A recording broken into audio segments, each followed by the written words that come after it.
Hi guys, welcome to another episode of the Grapplers Academy. We're back today, we're going to look at a little bit more of the defensive side of half guard. So we looked last week at how we can get from side control, take a bit of the pressure off with the cross-face pressuring, and if you can't fully re-guard, looking at how you can get into a half guard, and then what you can do there, playing the knee shield to try and create a bit of space and give you some opportunities to come up, start attacking again and get from underneath. Yeah, I do really enjoy the knee shield position, like both for the offensive side and defensively. It's a great place to just be like, have a breather, catch your breath, and then crack on with what I'm attacking with. Because you've got the Kimura attacks, you've got what we're going to look at today, you've got various leg attacks, you've got neck attacks from there as well. Like if you want to look back at the baseball bat choke, there's a lot of different options from there. Yeah, go and watch that one. That one needs some more views. It's like one of our highest videos, so go and contribute some more views to that one. It's a good technique actually, isn't it? I think that was when we were doing the viewer requests.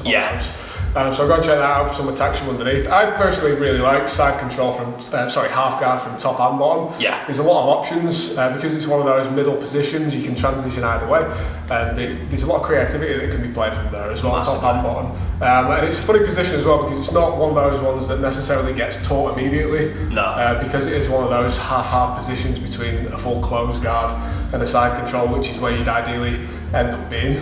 But there's a lot of options that you can do from there.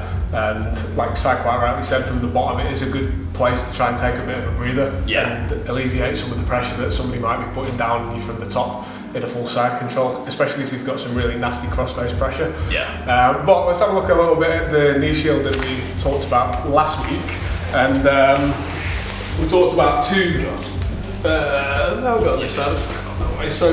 different styles of the knee shield there. One, low and pinching on the hip and driving pressure into my opponent there, so I've got a clamp on the near hip that I've got the lockdown on, and then the second one, if the guy's trying to drive into me, I've got the high knee shield there and just keeping that pressure back a little bit.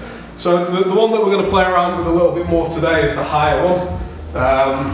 The reason being, and we're going to use this one more so for the escape that we want, is because it provides us a bit more space to escape from, because I can elevate here underneath his armpit and make some space, which is where my body wants to end up diving. Some things that we've got to watch out for when we're playing the low pinch on the thigh is that the guy on top can do a leg lace sometimes and then put a bit of pressure down on there. This is going to make us do different options from the bottom to escape. But the one that we're going to play with today, which generally tends to take a little bit of the pressure off from that leg lace from the top, is playing higher. And when they're driving in, if your opponent's driving in this way and controlling there, we can take a bit of the pressure off, and from where I'm looking I can still see a gap here. What I do from this position is use a little bit of an elevator there to create more space, and my hand is going to go on the inside of my thigh and occupy the gap that I'm now creating with my leg to slide up and through. What I also need to do with the elbow that's on the floor is base up on that, like a technical sit-up or a technical get-up that you'd learn in warm-ups or in the beginning of BJJ. As we do at the same time, simultaneously kick through, I'm going to sit up and come low on the hips or low on the back of the leg.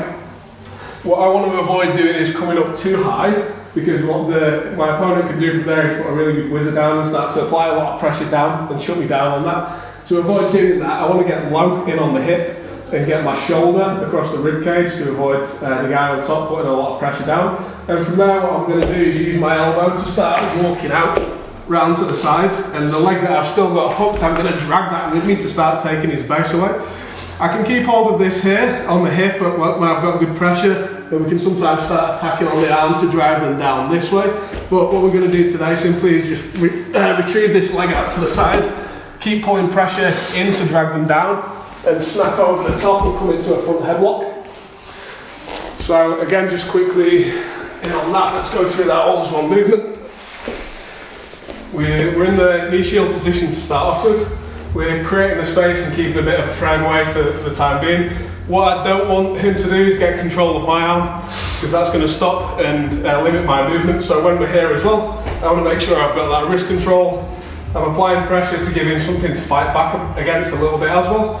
And when my pressure and my timing's there, I'm going to kick, shoot my hand in between my leg and his rib cage, sit up and get in on the hip as quick as I can. Try and stop that pressure from the shoulder coming down and driving me back down to the mat. Put my hands at the side to drag myself out. Start taking his base away. And then when I remove my leg, I'm going to use that presser to drive back over the top and come into that chin strap position from the top. Yeah, definitely a really nice position, and once you start to explore that dogfight position, there's a lot of options you can do from there as well. Like I say, coming out for the front headlock position, really strong, and you've got, again, a full series of attacks you can go for from the front headlock alone. So it's great to come up to that position, especially, and it puts pressure on your opponent, and they're very off balance as well, and off balance but also glued, so it's very difficult for them to move and recatch their base.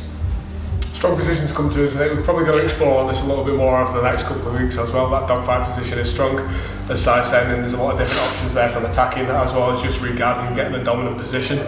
But yeah, let us know if you want us to show anything more in terms of attacking or defending from that position on top, and what other options you'd like to see from the bottom as well. Oh, definitely. Make sure you hit that like button, subscribe button, drop a comment below, and we'll see you next week.